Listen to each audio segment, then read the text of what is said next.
கலிகால பரதன் நம் ஐயா தங்க மகன் ஓ பன்னீர்செல்வம் அவர்கள். ஆம், அன்று திரேதாயுகத்தில் 14 ஆண்டுகள் கடும் தவம் பூண்டு ஸ்ரீராமர் வருகையை எதிர்பார்த்து உயிரையும் துச்சமென நினைத்து துறக்க தீர்மானித்த புண்ணிய அவதாரமே பரதன்.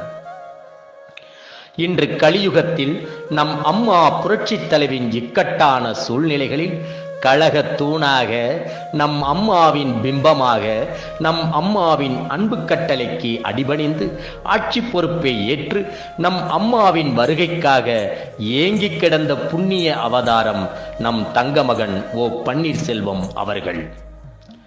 கலிகால பரதன் நம் ஐயா ஓபிஎஸ் அவதரித்தது ரேவதி நட்சத்திரத்தில்.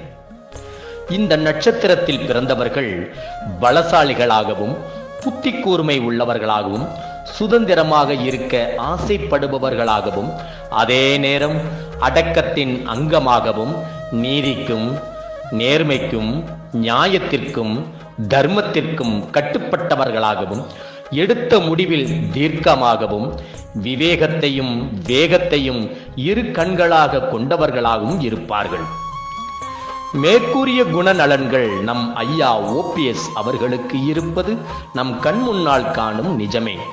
அது மட்டுமல்ல, மற்றவரின் மகிழ்ச்சிக்காக தன்னையே விட்டுக் கொடுத்த தாராள மனம் கொண்ட தயாள பிரபு நம் ஐயா ஓபிஎஸ் அவர்கள். தாய் தன் தனையனுக்கு தந்த வரத்தை, பொறுப்பை தன் மூச்சாய் காத்து நின்றவர் நம் ஐயா ஓபிஎஸ் அவர்கள்.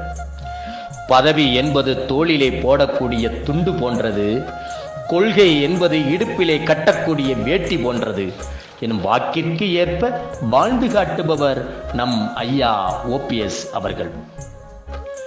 ஒருவரின் ஆசையினால் உருவாகும் இக்கட்டான நிலையை தன்னுடைய தியாகத்தன்மையால் சரி செய்யும் பாங்கு கொண்டவர் நம் ஐயா ஓபிஎஸ் அவர்கள். ஆசை வெறிக்கு மாற்றாக அன்பையும், பிடிவாதத்திற்கு மாற்றாக விட்டு கொடுக்கும் தன்மையும், மோதலுக்கு மாற்றாக சமரசத்தையும், அடித்து பிடுங்குவதற்கு மாற்றாக அன்பு கலந்த தியாகத்தையும் தன் மனத்தாலும் தன் செயலாலும் கொண்டு அரசு பதவி உட்பட எதன் மீதும் ஆசைப்படாமல் நற்குணங்களை வளர்த்து கொண்டு மற்ற அரசியல் மாந்தர்களுக்கு எல்லாம் ஓர் முன்மாதிரியாக திகழ்பவர் நம் தங்கமகன் ஓபிஎஸ் ஐயா அவர்கள். திரேதாயுகத்தில் பரதனை கண்டோம், கலியுகத்தில் நம் ஓபிஎஸ் ஐயாவை காண்கின்றோம். கலிகால பரதன் நம் ஓபிஎஸ் ஐயாவின் நற்குணங்கள் சிலவாவது நமக்கு கிடைக்க பரம்பொருளான பிரபஞ்ச சக்தியை வேண்டுவோம்.